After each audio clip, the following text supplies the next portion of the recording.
지금 하버드 정치학과에서 충격적인 일이 벌어졌습니다. 30년간 힘의 균형 이론을 가르쳐온 리처드 헤일런 교수가 공개 강의에서 자신의 이론을 수정하겠다고 선언한 것입니다. 강대국 인접 소국의 생존율은 고작 12%. 이것이 냉혹한 국제 정치의 현실이었는데요. 하지만 한국이라는 변수가 등장하면서 모든 공식이 무너지기 시작했습니다. 계약 이행률 98%, 문제 해결 시간 15분, 지휘 명령 0회라는 놀라운 수치들이 공개됐습니다. 하지만 충격적인 사실은 이 나라가 힘이 아닌 신뢰로 국제 질서를 바꾸고 있다는 것인데요. 과연 한국은 어떻게 전 세계가 인정하는 새로운 모델이 될 수 있었을까요? 이 이야기 시작하기 전에 댓글, 좋아요와 구독 버튼 가볍게 한번 눌러주시면 영상 제작에 큰 힘이 됩니다. 안녕하세요. 저는 리처드 헤일런입니다. 하버드 정치학과에서 30년째 국제관계 이론을 가르치고 있어요. 오늘 아침 8시 제 연구실 문 앞에는 이미 12명의 학생이 줄을 서 있었습니다. 복도 끝까지 이어진 긴 줄을 보며 저는 당황했죠. 이런 일은 처음이었거든요. 특별강의 개설 소식이 공지된 건 불과 사흘 전이었습니다. 제목은 단순했어요. 국제정치 이론이 설명하지 못한 나라. 평소라면 30명 정도가 등록하는 게 일반적이었죠. 그런데 등록 시작 첫날, 청강 신청자가 80명을 넘어섰습니다. 이틀째에는 120명을 초과했어요. 행정 담당자가 급히 더 큰 강의실로 변경해달라고 요청할 정도였죠. 무엇이 학생들을 이렇게 끌어당긴 걸까요? 저는 지난 3개월간 계속 고민해왔습니다. 최근 발표되는 국제관계 논문과 정책 보고서에서 한 나라의 이름이 반복적으로 등장하고 있었거든요. 한국이었어요. 처음에는 단순한 우연이라고 생각했습니다. 그런데 빈도가 계속 늘어났죠. 지난주 국제정치학회에서 발표된 논문 18편 중 9편이 한국 사례를 언급했습니다. 유럽연합정책연구소 보고서에서도 한국이 주요 분석 대상으로 다뤄졌어요. 심지어 중동 지역 연구 논문에서도 한국의 중재 방식이 참고 모델로 제시되고 있었습니다. 이건 명백히 패턴이었죠. 강의실 문을 열자 120여 명의 시선이 저에게 집중됐습니다. 평소 강의실 분위기와는 완전히 달랐어요. 학생들의 표정에서 긴장감과 기대감이 동시에 읽혔습니다. 첫 번째 슬라이드를 켜며 저는 말했죠. 오늘은 국제정치 이론이 설명하지 못한 나라를 다룹니다. 강의실이 조용해졌습니다. 평소 강의에서는 들리던 키보드 소리나 속삭임도 완전히 사라졌어요. 모든 학생이 제 다음 말을 기다리고 있었습니다. 저는 칠판에 한 줄을 적었죠. 국제정치의 예외, 아니면 새로운 규칙? 바로 오늘 강의에서 풀어야 할 핵심 질문이었습니다. 20년 전부터 제가 확신해온 이론들이 최근 들어 흔들리기 시작했어요. 특히 한국이라는 변수가 등장하면서 기존 공식들이 맞지 않기 시작했습니다. 이 나라는 분명히 다른 무언가를 보여주고 있었죠. 그것이 무엇인지 오늘 강의에서 함께 찾아보려고 합니다. 먼저 기본 이론부터 정리하겠습니다. 저는 화면에 세계 지도를 띄웠어요. 붉은색으로 표시된 5개 지역이 선명하게 보였습니다. 미국, 러시아, 중국, 유럽연합, 그리고 인도죠. 이것이 현재 국제 질서를 움직이는 핵심 세력들입니다. 학생들이 노트를 펼치기 시작했습니다. 이 부분은 제가 30년간 가르쳐온 기본 공식이었거든요. 강대국 주변에 위치한 소규모 국가들의 운명은 대부분 정해져 있다고 봐야 했습니다. 역사가 이를 증명해왔죠. 지난 100년간 강대국에 인접한 소국 중 독립을 유지한 비율을 아시나요? 저는 칠판에 숫자를 적었습니다. 12%. 강의실에서 작은 탄식이 들렸어요. 나머지 88%는 흡수되거나 영향권에 편입됐습니다. 구체적인 사례들을 보여드렸죠. 동유럽 14개국 중 12개국이 소비에트 연방에 편입된 과정을 설명했습니다. 라틴 아메리카에서도 비슷한 패턴이 반복됐어요. 22개국 중 19개국이 미국의 직간접적 영향 하에 놓였습니다. 이것이 현실주의 국제정치학의 핵심입니다. 제가 강조한 건 힘의 격차였어요. 군사력, 경제력, 인구 규모에서 압도적 차이가 나면 소국의 선택권은 사실상 존재하지 않았습니다. 국제정치는 도덕이 아니라 힘의 문제입니다. 이 말에 몇몇 학생들이 고개를 끄덕였죠. 칠판 오른쪽에 공식을 적었습니다.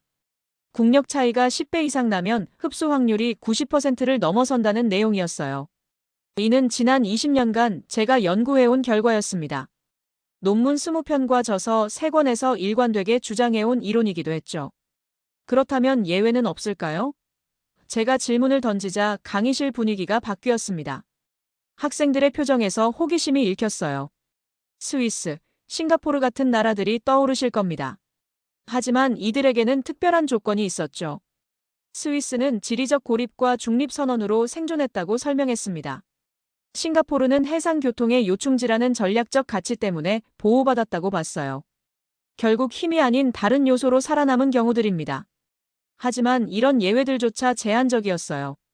전체 소국 중 고작 5%에 불과했습니다. 나머지는 모두 힘의 논리에 따라 운명이 결정됐죠. 이것이 국제정치의 냉혹한 현실입니다. 강의실 뒤쪽에서 손이 올라갔습니다. 아시아계 학생이었는데 표정이 진지했어요. 교수님, 그럼 한국은 어떻게 설명하실 건가요? 바로 제가 기다렸던 질문이었습니다. 오늘 강의의 핵심으로 들어갈 시간이 온 거죠. 그 질문에 답하기 위해 저는 다른 접근을 해봤습니다. 화면에 무궁화 사진을 띄웠어요. 학생들이 의아해하는 표정을 지었죠. 이건 한국의 국화입니다. 하지만 오늘은 꽃 이야기를 하려는 게 아니에요. 무궁화의 특별한 점을 설명하기 시작했습니다. 대부분의 꽃들이 일정 기간 피고 지는 것과 달리 무궁화는 100일 이상 연속으로 개화한다는 사실이었어요. 하루에 새로운 꽃이 피고 저녁에 지고 다음 날 또 새로운 꽃이 핍니다. 이 과정이 120일 이상 반복돼요. 이건 상징이 아니라 패턴입니다. 저는 칠판에 그래프를 그렸죠. 가로축은 시간, 세로축은 개화 상태를 나타냈습니다. 직선이 아니라 파동 모양이었어요. 끝없이 반복되는 상승과 하강의 곡선 말이죠. 한국 역사에서도 비슷한 패턴이 발견됐습니다. 위기가 오면 일시적으로 무너지는 것처럼 보이지만 곧 다시 회복되는 구조였어요. 임진왜란 때도 그랬고 한국 전쟁 때도 마찬가지였습니다.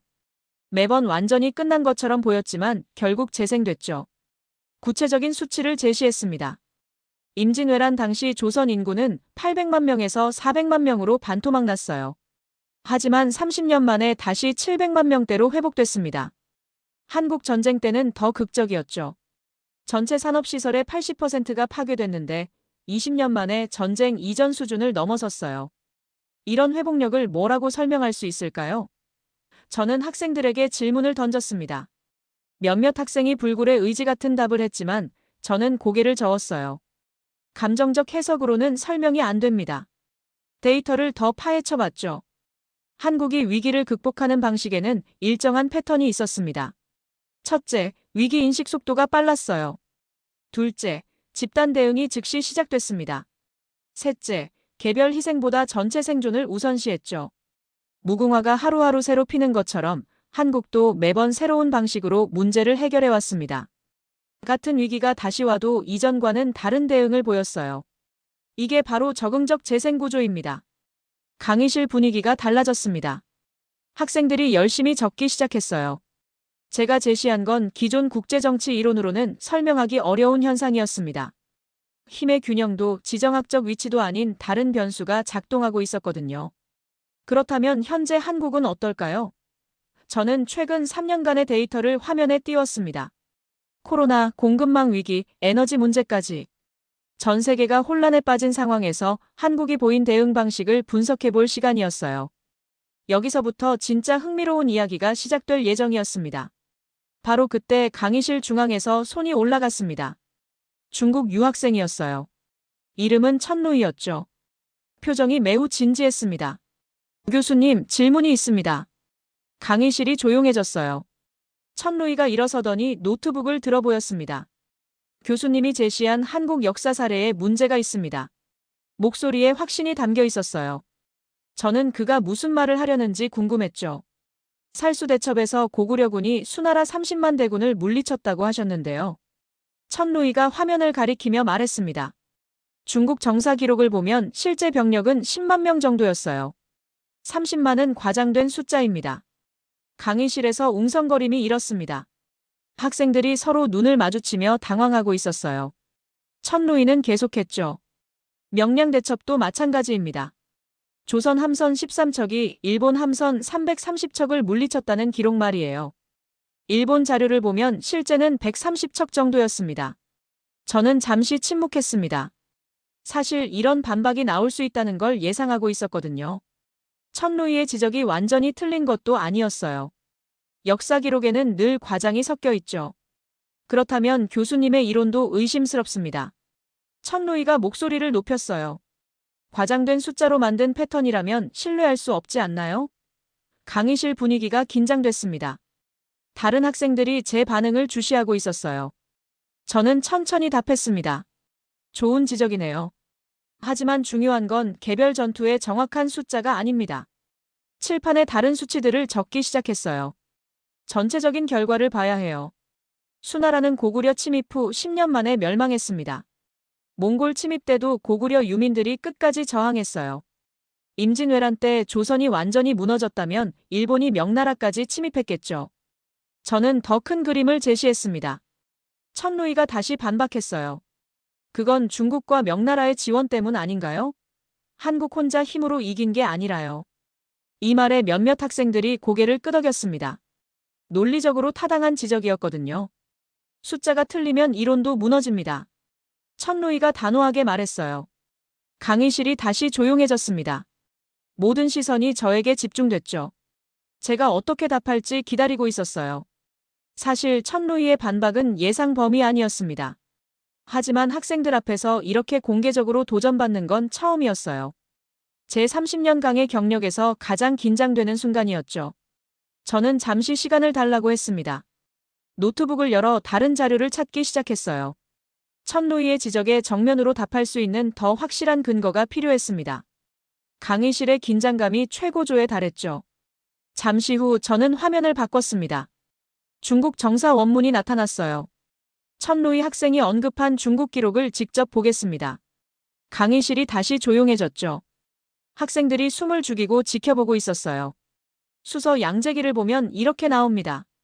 대업 8년 고구려 정벌군 총 113만 3,800명. 저는 한자 원문을 가리키며 읽었어요. 이건 후방 지원 부대까지 합친 숫자죠. 하지만 실제 전투 병력만 따져도 35만 명입니다. 천루이의 표정이 굳어졌습니다. 그는 다른 자료를 찾기 위해 노트북을 열었어요. 저는 계속했죠. 더 중요한 건 결과입니다. 수나라가 멸망한 직접적 원인이 고구려 원정 실패였어요. 다음 화면에는 당시 수나라의 국력 변화가 그래프로 나타났습니다. 고구려 침입 전 인구 4,600만 명, 침입 후 2,900만 명으로 급감했어요. 20년간 인구가 37% 감소했습니다. 전쟁 비용이 국가를 파산시켰죠. 명량 대첩도 마찬가지였습니다. 일본 측 기록인 조선정벌기를 화면에 띄웠어요. 도요토미 히데요시가 직접 명령한 조선 제침 함대는 300척이 맞습니다. 천루이 학생이 본 130척은 명량 해협통과 직전 숫자예요.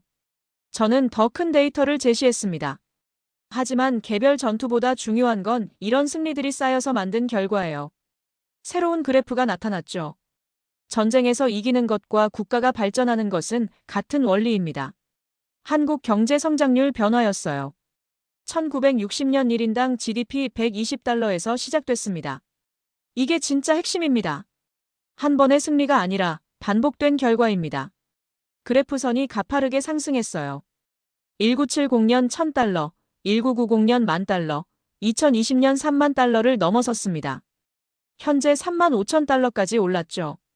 천루이가 다시 손을 들었어요. 그건 미국 원조와 일본 자본 덕분 아닌가요? 하지만 이번에는 제가 준비가 돼 있었습니다. 좋은 지적이네요. 그럼 다른 나라들과 비교해 볼까요? 화면에 비교 차트가 나타났습니다. 같은 시기 미국 원조를 받은 나라들의 성장률이었어요. 필리핀, 베트남, 태국, 파키스탄까지 포함됐죠. 이들 중에서 한국처럼 성장한 나라가 있나요? 필리핀은 1960년 200달러에서 현재 4,000달러 수준이었습니다. 베트남은 더 늦게 시작해서 현재 5,000달러였어요. 원조 규모는 비슷했는데 결과는 완전히 다르죠. 저는 칠판에 공식을 적었습니다. 외부 지원 내부 역량 성장 결과. 하지만 한국만 내부 역량 계수가 다릅니다. 학생들이 집중하기 시작했어요. 천루이도 반박을 준비하지 못하고 있었죠. 일본 자본도 마찬가지예요. 같은 시기 일본이 투자한 동남아시아 국가들을 보세요. 새로운 데이터가 화면에 나타났습니다. 인도네시아, 말레이시아, 태국의 성장률이었어요. 투자 대비 성과가 한국과 비교가 안 됩니다. 천루이가 잠시 말을 잃었습니다. 다른 학생들은 제 설명에 집중하고 있었어요. 결국 핵심은 외부 조건이 아니라 내부 시스템입니다. 저는 확신을 가지고 말했죠. 이게 바로 한국 패턴의 진짜 모습이에요. 그때 강의실 문이 열렸습니다. 노아 벤슨이라는 캐나다 기자가 들어왔어요. 저와 약속된 시간이었죠. 그는 손에 노트북을 들고 있었습니다. 교수님, 준비된 영상 자료를 보여드릴까요? 학생들이 궁금해하며 노아를 바라봤습니다. 저는 그를 소개했어요. 국제 현장을 전문으로 취재하는 기자입니다. 오늘 특별히 한국 관련 현장 자료를 가져왔어요. 노아가 노트북을 프로젝터에 연결했습니다. 화면에 부산항 영상이 나타났어요. 거대한 컨테이너선들이 정박해 있었죠. 지난달 발생한 글로벌 물류 대란 상황입니다. 노아가 설명하기 시작했어요. 전 세계 주요 항구가 마비됐을 때 촬영한 영상이에요. 로테르담 항구는 컨테이너가 산처럼 쌓여 있었습니다. 롱비치 항구도 마찬가지였어요. 하지만 부산항은 달랐죠. 컨테이너가 질서정연하게 움직이고 있습니다. 시간 표시가 화면 구석에 나타났습니다. 오전 9시에 문제가 발생했어요. 대형 컨테이너선이 예상보다 이틀 일찍 도착한 거였죠. 항구 용량을 초과하는 상황이었습니다. 여기서 주목해보세요. 노아가 화면을 확대했어요. 항구 직원들이 움직이기 시작했습니다. 하지만 누군가 지시하는 모습은 보이지 않았어요. 지휘탑에서 명령을 내리지 않습니다. 9시 3분, 크레인 4대가 동시에 움직였습니다. 9시 5분, 트럭 18대가 새로운 루트로 이동했어요. 9시 7분, 임시 저장소가 만들어지기 시작했죠. 모든 게 저절로 조율되고 있습니다. 천루이가 손을 들었습니다. 미리 계획된 게 아닌가요? 노아가 고개를 저었어요. 불가능합니다. 이 배는 태풍 때문에 항로를 바꾼 거거든요. 예측할 수 없던 상황이었어요. 화면에 시계가 계속 돌아갔습니다. 9시 15분, 모든 문제가 해결됐어요. 컨테이너선이 정상적으로 하역을 시작했습니다. 총 15분 만에 끝났어요. 노아의 목소리에 놀라움이 담겨 있었죠. 더 놀라운 건 이겁니다. 노아가 다른 영상을 켰어요. 관제탑 내부 모습이었습니다. 직원 12명이 각자 자기 일을 하고 있었어요. 누구도 전체 지시를 내리지 않았습니다. 지휘 명령이 영회였어요. 강의실이 조용해졌습니다. 학생들이 믿기 어렵다는 표정을 지었죠. 저도 처음 이 영상을 봤을 때 같은 반응이었어요. 힘을 쓰지 않았는데 질서가 만들어졌습니다. 노아가 추가 설명을 했어요. 다른 항구들과 비교해보면 차이가 확실합니다. 로테르담은 같은 문제를 해결하는데 사흘이 걸렸어요. 롱비치는 일주일이었죠. 그것도 정부 비상 지원을 받고서 말이에요. 어떻게 이런 일이 가능할까요? 제가 학생들에게 질문했습니다. 몇몇이 답을 시도했지만 명확하지 않았어요. 이건 기존 조직 이론으로는 설명이 안 되는 현상이었거든요. 천루이도 더 이상 반박하지 않았습니다. 눈으로 직접 본 현실 앞에서 할 말이 없었던 거죠. 강의실 분위기가 완전히 바뀌었어요. 학생들이 진짜 집중하기 시작했습니다. 저는 이 현상을 설명하기 위해 새로운 개념을 제시했습니다. 이것은 신뢰 기반 시스템입니다. 칠판에 2개의 공식을 적었어요. 왼쪽에는 명령 통제 질서, 오른쪽에는 신뢰 협력 질서였죠. 천루이가 다시 손을 들었습니다. 하지만 신뢰라는 게 막연하지 않나요? 구체적인 근거가 있나요? 이번에는 공격적이지 않았어요. 진짜 궁금해하는 표정이었죠. 좋은 질문이네요. 저는 노아에게 다른 자료를 요청했습니다. 화면에 계약 이행률 통계가 나타났어요. 국제무역에서 한국 기업들의 계약 이행률을 보겠습니다. 숫자가 놀라웠습니다. 98%였어요. 독일이 96%, 일본이 95%였죠. 전 세계 평균은 83%입니다. 학생들이 웅성거렸어요. 더 중요한 건 분쟁 해결 방식이에요. 새로운 데이터가 화면에 떴습니다. 한국이 관련된 국제 무역 분쟁 중 법정 소송으로 간 비율이었어요. 단 3%에 불과했죠. 나머지 97%는 협상으로 해결됐습니다. 천루이가 의외라는 표정을 지었어요. 그럼 다른 나라들은 어떤가요? 저는 비교 차트를 보여줬습니다. 미국은 25%가 소송으로 갔어요. 중국은 32%였죠. 한국만 압도적으로 낮습니다. 노아가 추가 설명을 했어요. 제가 취재한 사례를 보면 더 명확해요. 그는 작년에 발생한 반도체 공급 계약 분쟁 이야기를 시작했습니다. 한국 기업과 유럽 기업 간의 문제였어요. 계약서에 명시되지 않은 상황이 발생했어요. 코로나로 인한 물류 지연이었죠. 유럽 측에서는 손해배상을 요구했습니다. 보통이라면 몇 년간 법정 다툼이 벌어질 상황이었어요. 하지만 결과는 달랐습니다. 한국 측에서 먼저 대안을 제시했어요. 지연된 물량의 20%를 추가로 무상 공급하겠다고 했죠. 손해배상보다 더 큰 가치를 제공한 겁니다. 유럽 측도 놀랐다고 했어요. 계약서대로 하면 한국 측에 책임이 없었거든요.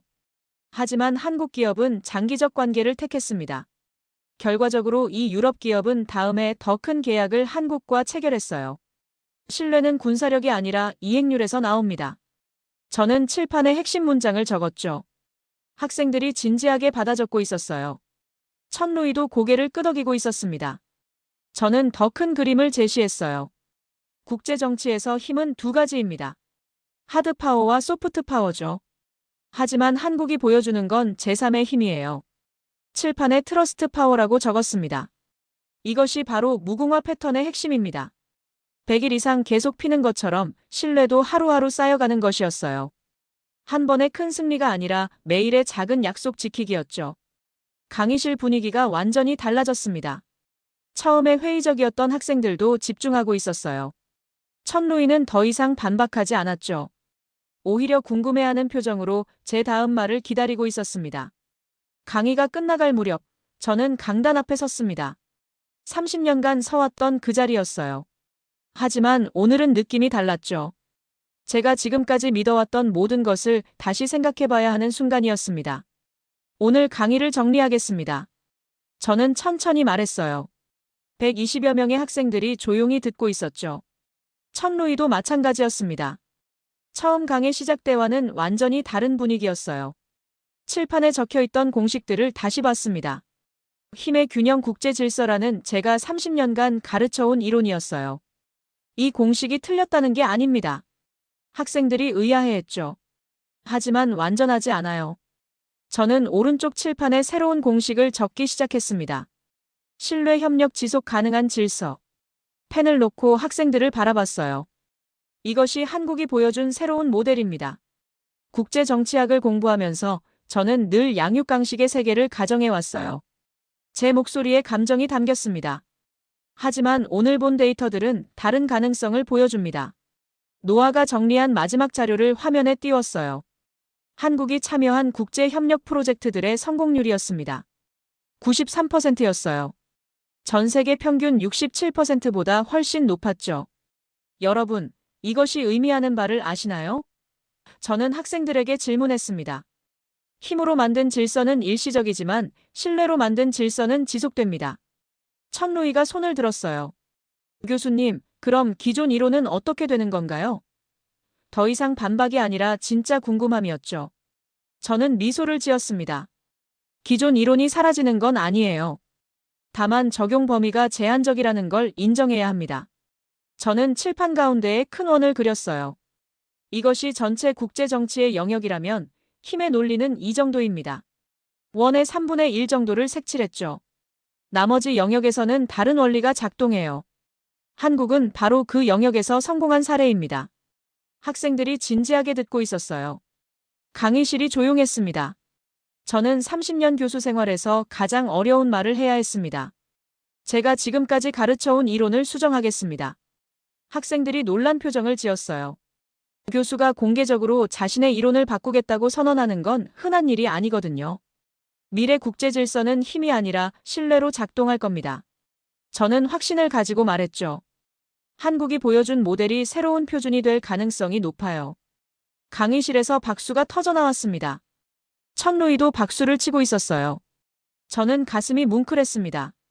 30년간 확신해온 것을 바꾸는 건 쉽지 않았지만 진실 앞에서는 겸손해야 했거든요. 다음 학기부터는 새로운 커리큘럼으로 강의하겠습니다. 저는 마지막 말을 했어요. 신뢰 기반 국제 정치학이라는 새로운 과목을 개설할 예정입니다. 학생들의 눈이 반짝였죠. 이들이 새로운 패러다임의 첫 세대가 될 거였어요. 마지막으로 구독과 좋아요, 알림 설정은 영상 제작에 큰 힘이 됩니다. 여러분의 가슴을 뜨겁게 만들 이야기로 다음에도 꼭 찾아뵙겠습니다. 감동 추파였습니다.